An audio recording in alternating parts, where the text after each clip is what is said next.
It's rock and roll.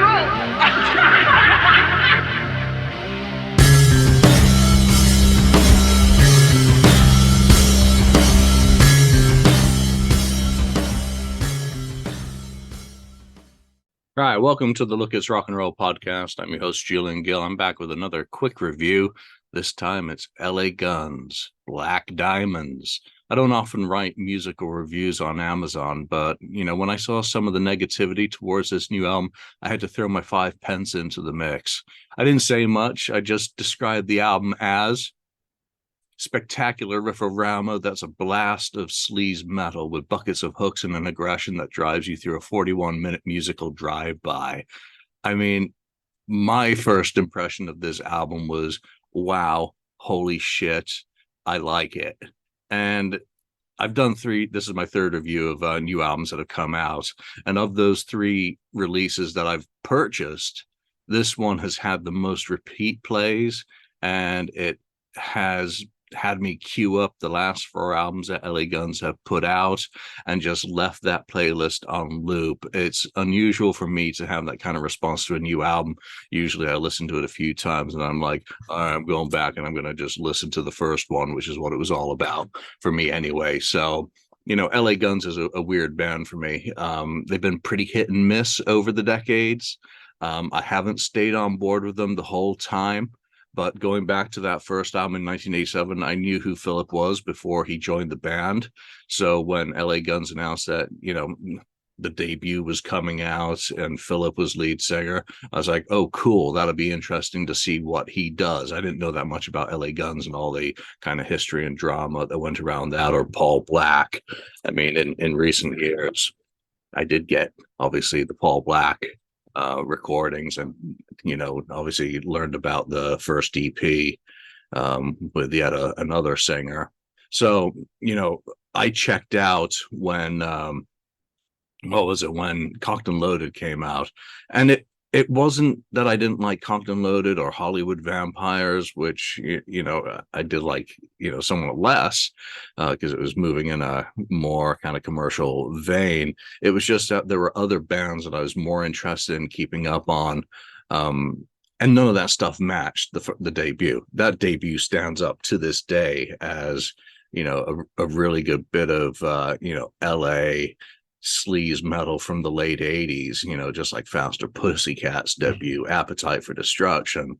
I mean, those 3 for me were as far into that scene as I got. And I know there's a whole bunch of other bands that didn't make it, who kind of have a niche popularity at this point that are probably worth checking out. Maybe we'll do an episode, based around kind of the Hollywood Rocks box set that came out, years ago now. But band dramas of the 2000s, lineup changes, please. There were so many bands going through that drama. It got tedious. I fell for the Renegades album, bought it. It's not the same thing as when you've got Tracy and Philip together on the same page, writing music that Black Diamonds, for me, represents. So, LA Guns is one of those bands that I just expect this sort of music from. I never expect them to go the Nostradamus route and do a concept album. I don't see them, changing their image from what they are, what they have been. So for me, back to this album, everything is measured against that debut. The sound, the attitude, the feel. And the short review is Black Diamonds nails it for me. All right, so let's talk about some of the songs. The first song, You Betray. From the moment you press play, it's like you've been transported into a dogfight with pit bulls on crack going at it. On one side, you've got Philip and his voice against Tracy, wringing every ounce of guitar, of life out of that guitar. I mean, this is one pissed off song. I love it. And the tone of the backbeat on this just sets a vibe. Great bass line and thrashing drums. So you cannot have, for me anyway, you cannot have a better lead off track to really set the tone for the whole thing. And one of the visuals that I got listening to this the first couple of times, that like there's a death disco going on in the Matrix, and there's a band playing in one of those scenes, and it's just like when Neo, chases the rabbit, that scene. But if there was a rock metal death disco swagger band in there, then this is the visual I get. This is the music that would be playing in that Matrix disco. Great chorus vocal. So again, great lead off track. If you get past this song, I think you're gonna enjoy the rest of the album. All right, Wrong About You. It's a slight shift from the first song, but the screaming bendy lead. It's got a super heavy Zeppelin riff in there, and a sludgy, kind of sludgy production, but emerging out of that sludge is a melody into a great chorus. It's a real fist pumper. Again, swagger. It's kind of hard not to use the word swagger. I see like Philip as rock metal pirate these days. So I love the tone of the guitar solo on this one. And just going back to where I said sludge. Sludge is not necessarily a bad thing when it comes to heavy metal production. I'll give you two examples: Blue Share and Kisses Hotter Than Hell. If you want sludgy production where it works, Vinces Eruptum, whatever the hell it is super sludgy. Complete classic. Same with Hotter Than Hell. And that's what I get on this production. It is not crisp. It is, not in kind of it doesn't feel like it was recorded in a traditional studio where you'd have 48 tracks or whatever, and every single input has been processed. No, it sounds like rock and roll to me. It sounds like, a band plugging in and basically playing live. And, maybe it is, maybe it isn't. It doesn't really matter. I like the result. Wrong About You, great song.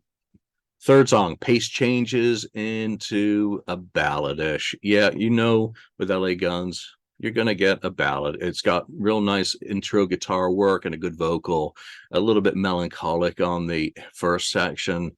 And there's one part in it that it lyrically loses the plot a little bit for me, but then it builds back into a big chorus, and we're back into like a 1980s flick your bic, lighters are lit in the arena territory. And perhaps Dave Grohl was on line one humming times like these. I don't know. Doesn't matter.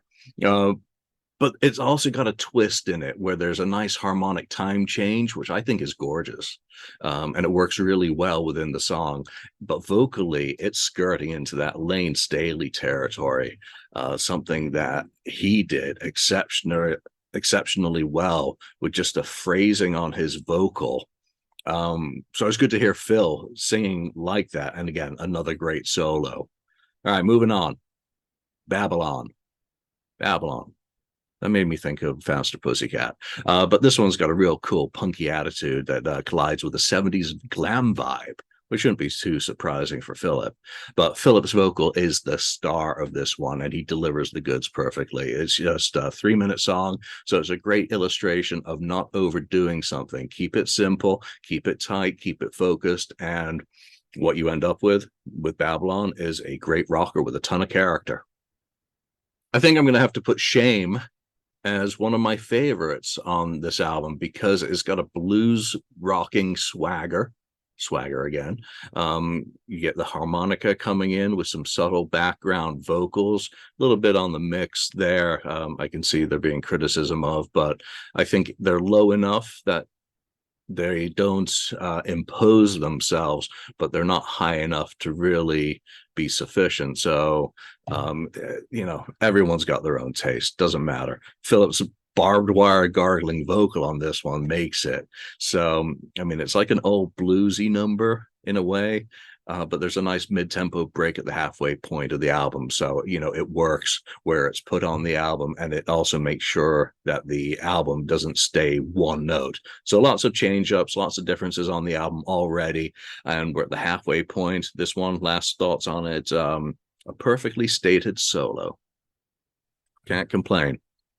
All right, next song is Shattered Glass. Great chorus. I'm getting Foo vibes off this one again, but like, that's just my musical, library in my head of what I guess I listen to way too much probably. And, that certainly isn't a bad thing. But on this one, though, I feel, the drums are way too forward in the mix and they become a little bit distracting. I want to check out the Japanese bonus track version, which is an acoustic version of this song. So it's still a good song, but there are just a couple little quibbles, getting into the production side on that one.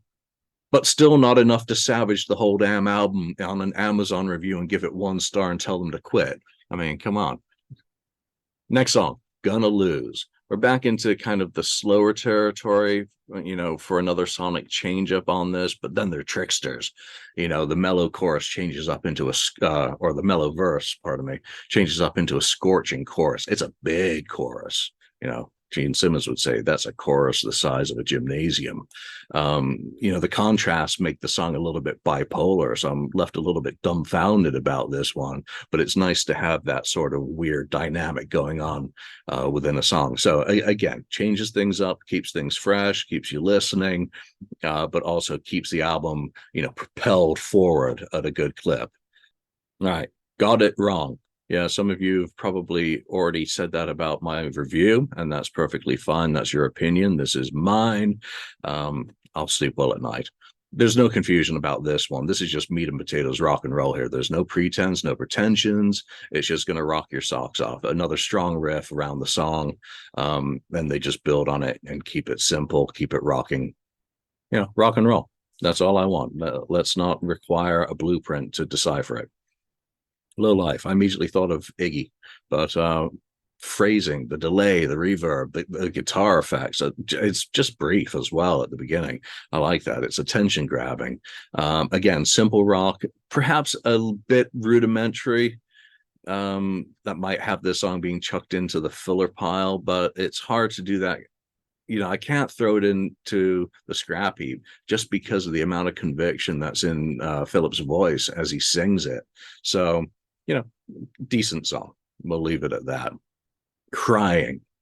This is it's weird. It's got a real, I guess, 90s vibe, kind of Brit rock. Maybe some of the harder early Blur stuff, or maybe even the harder Stone Roses kind of way. And that's really all I take out of that one. Not much else to say. Not terrible, but not quite as catchy and grabbing as some of the earlier songs on the album. And then we end up with, Like a Drug. I mean, it's a decent song to end on, good lyric, but not as explosive as on some of the other songs. But at least we get one last great guitar solo. Right, that was the 90-mile-an-hour review of the songs. 41 minutes flies by in a flash with this album. I'm not going to get into those criticisms of the album, but I will say this. If I had read those reviews before buying the album, I may not have bought it. And that's an important reminder, both to myself and I think to anyone, that never judge an album by the reviews that you read of it on Amazon or anywhere else. Go and listen to it to yourself or for yourself first, which is what I did. I went over to Spotify, played it for free, liked it, and then went and dropped my coin on it on iTunes just with the digital. I don't need physical. Again, going back to those criticisms of the production, I think the production fingerprint works well with the material and the overall style of the album. Again, after you've listened to it on Spotify, you may not agree, and that's perfectly fine, but at least listen to the damn thing first and then compare it to, any one of the previous 3 studio releases that the band have put out, because I think it stands up well with those, and it stays very unified to where the band has been since 2017. So that production feels old school in a sense rather than cheaped out on. There's a unity across this whole album, but there's a ton of different textures and tones throughout to keep my head bobbing along. So that's it. Black Diamonds. I do recommend checking it out. And again, it's, for me, the one that I've had on repeat the most over the past, since it came out. and that's also in contrast to, Metallica and Angel releases, which I've also reviewed. So there we are. Check it out. See you soon. Thank you for watching or listening to this episode. Be sure to subscribe to us, like us, or even leave us a review. You can find us and join the conversation on Facebook.